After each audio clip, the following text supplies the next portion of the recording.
Tim Satgas Normalisasi Sungai dan Penanganan Banjir kian gencar melakukan pembongkaran bangunan yang menghambat aliran sungai. Kali ini yang jadi sasaran adalah jembatan kantor Pangkalan TNI Angkatan Laut Lanal di Jalan Ahmad Yani, Banjarmasin. Menggunakan ekskavator, jembatan beton permanen ini dihancurkan. Timbunan tanah pun digali karena mempersempit sungai yang tepat berada di halaman depan kantor TNI AL ini. Pembongkaran dilakukan lantaran keberadaan bangunan tersebut mempersempit sungai Ayani.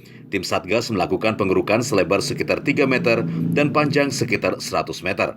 Ini ada beberapa tujuan sebenarnya. Yang pertama memang supaya lebar sungai itu lurus, tidak menyempit.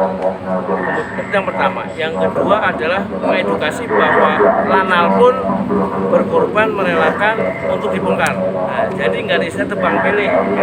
Semua kena. Jadi ini mengedukasi masyarakat supaya bangunan-bangunan yang memang melanggar atau di atas sungai harus merelakan. Nah, sebagaimana dengan contoh di Lanal ini, luar biasa Lanal ini.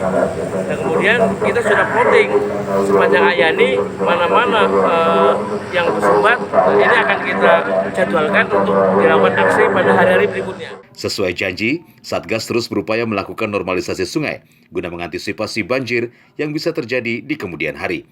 Ada 2 wilayah yang menjadi fokus tim Satgas, yakni kawasan Jalan Ahmad Yani dan Jalan Veteran. Dari Banjarmasin, Dirgantara dan Satyanaka, Kalsel, 1net.